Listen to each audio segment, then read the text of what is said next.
Thanks. Councilwoman James. Yes, my concern with the Woodward Loop reconfiguration has always been that we approve these things without coming up with our own plans on what are we going to do as a city to make this change work for us. And I am proud to say that I have seen, since being on the council, what I think is a really good attempt to try to understand what we as a city want to do. How are we going to leverage off of this change so that once it goes in, the city has a plan, not only just waiting until it goes in, but while it's going in, before it's going in, we are implementing our changes so that when it's all put together, the city is going to benefit from it. So all of the meetings that we've had, looking at how we can bring the Clinton River Trail in through Pike and through downtown, there's been a lot of discussion around what we could do to implement changes around that loop, and I am very encouraged about that.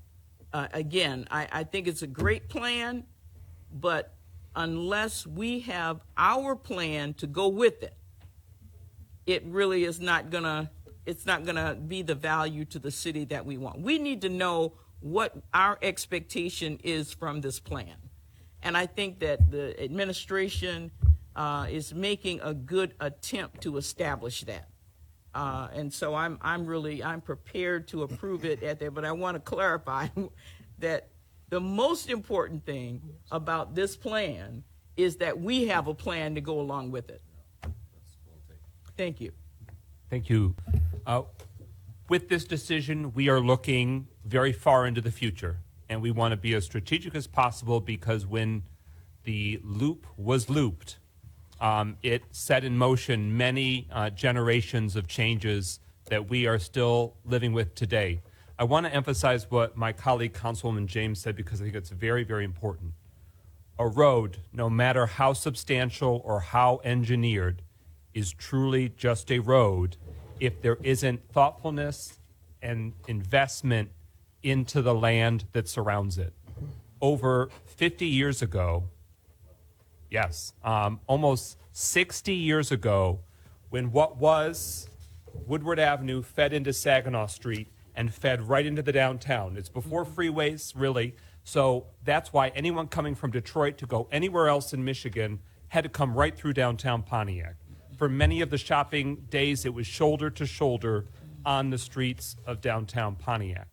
So when that was sort of cut off and created this super highway around our downtown with noble intentions, it for 60 years truly is just a loop if it's not built and redeveloped and staged around it.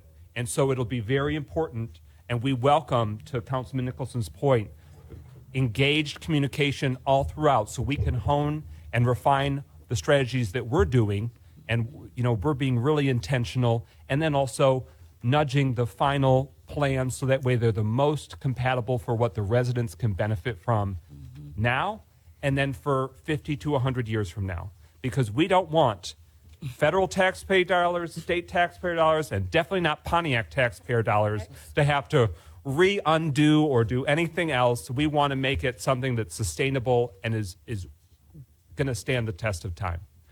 But this Woodward Loop that we have today, it's what we, it's my whole life. It's what I know. It's my commute. And by the way, I live one very small block off of this, so for the construction, my life will be very, very challenging, but I'm willing to bite the bullet.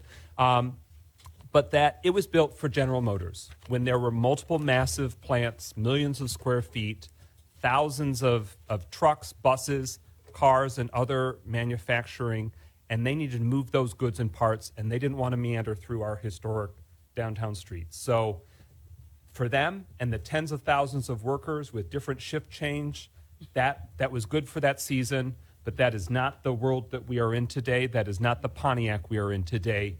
We want our major thoroughfares, this being the most prominent and the most directly impacting our downtown, to work for us residents, to work for our historic downtown, and to integrate our neighborhoods with our downtown once more.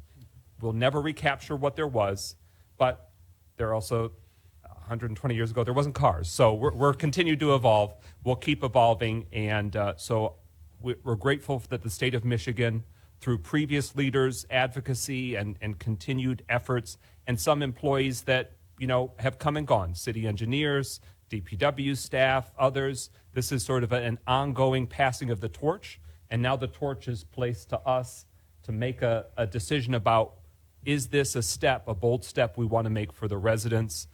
We know that it will not be without challenges, and it won't be without some discomfort. Construction inherently will. But we want to, through every step of the way, make sure that it is the most beneficial. These are substantial resources. We want to make it the most beneficial, get the biggest bang for the buck, and that the finished product is something that can benefit our current generation and then for many decades to come. Thank you. Dr. Deidre Waterman.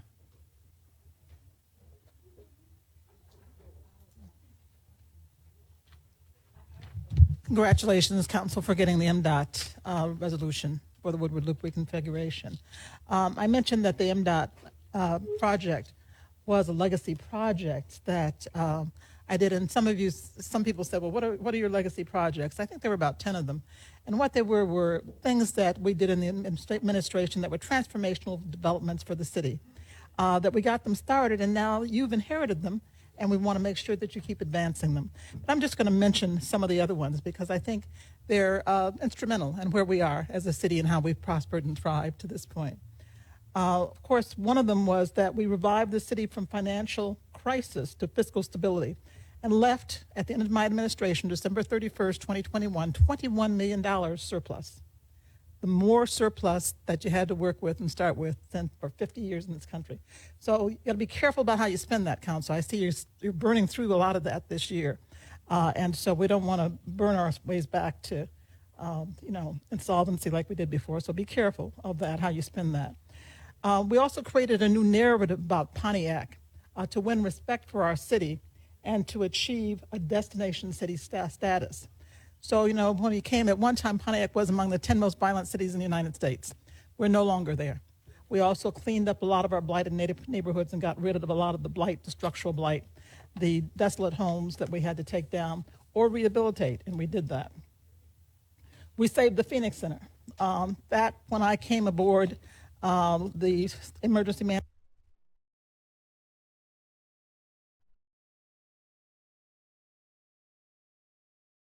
had gotten us into a big albatross in terms of the court, and we were about to lose that for $1. He was going to give it away for $1, plus the city was going to be subject to $30 million judgment levy. So I asked the judge to please let me have a settlement. We reached a settlement, and as you know, the rest of it, in order to avoid a default of that settlement, we were able to get a private-public partnership. And the private-public partners are responsible within 2 years to come up with a plan so that they can fix the repairs in the garage, the $18 million. That was why we did that, and the $18 million, that plan is due January 1st of this year. So be careful that that gets carried through and that we get to use the Phoenix Center.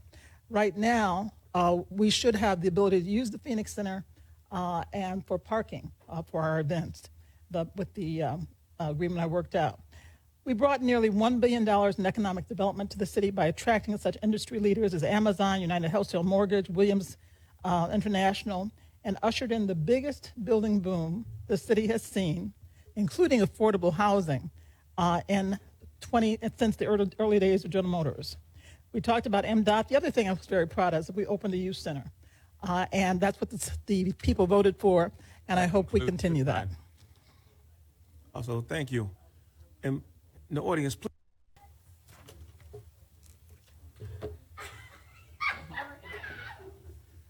I was about to really rip a new one of our former mayor for what she said tonight about excessive spending, but that was such a magnanimous quote that you offered, Pro Tem Carrington. I feel really guilty about What needs to be said, actually, she stated that this council and this city is burning through taxpayer dollars.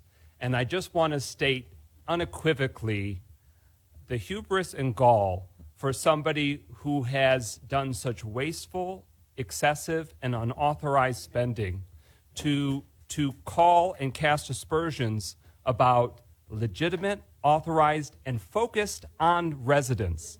If you spend nothing or limited amounts of public dollars and the people suffer and the neighborhoods are in ruins, to what ends is that surplus?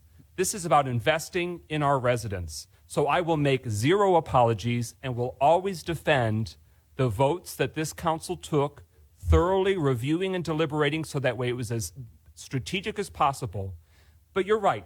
For the first time in years, we are going to be able to have a Parks and Recreation department. And guess what? That's going to cost a few dollars. We now have a Parks and Recreation director for the first time in nearly a generation. We have staff that are going to dedicate themselves to improving and caring for our parks. We have code enforcement officers, not a few, but a lot. And you know what? It's all right that that's going to cost some dollars because it's about directly improving the quality of life for all 61,000 of us. And we will each year be very shrewd and prudent where we have to recalibrate. We might have to make some, tighten the belt, cost-cutting measures as the years go on when we see what the revenues are going. And we always want to have a rainy day fund. We always want to have a healthy fund balance. But for the previous executive of our municipal government to celebrate and champion the dysfunction that she presided over and then left millions of dollars unspent because she was not able to effectively govern and get approval and then actually hire people and then actually order things and put things in the neighborhoods, I do not consider that something worth celebrating. I'm grateful that that money wasn't flushed, sure. And I'm really grateful that the previous city council, especially my predecessor, Kermit Williams in District 7, said we will not allow that mayor to tap into any of the American Rescue Plan funds because she has zero credibility and has zero track record that can be trusted. And so it's an unpleasant fact, but I don't want this rewriting of history to say that everything was sunshine and lollipops when it came to the piggy bank of the taxpayers of Pontiac, and now all of a sudden things are out of control. Ladies and gentlemen, it's extremely transparent. And each year it'll be almost infuriating how drawn out it gets when we have all those hearings and all that debate, amendment by amendment. But it's your money. It's our money. These are taxpayer dollars that we have to be stewards of. And together as a community, let's make hard choices each budget cycle. But we got to do big things. We got to take care of these deferred items that were ignored or that, previous dysfunction didn't allow to get addressed because we all suffer if they go ignored. And so I just want to put that out there. Please do not buy this BS, pardon me, but don't buy this line about how suddenly your city government is just spending wantonly. It is thorough and public, and it actually will be forensically audited, as we, the city council, did. It'll be audited annually in a more aggressive way, and we'll make those decisions with your input, with your, feel free to give us the heat, but we are going to have to make those decisions each year because to have a 21 square mile city with 61,000 people and 200-plus-year-old infrastructure, there are some expensive things, and we won't be able to afford everything every year, so we'll always have to make hard decisions. But we will make smart decisions with your help for advancing Pontiac. And so I don't remember if I had any other announcements to say. I was totally taken aback by that statement. And truly, you had such a positive quote. I'm really sorry that I had to give that. Oh.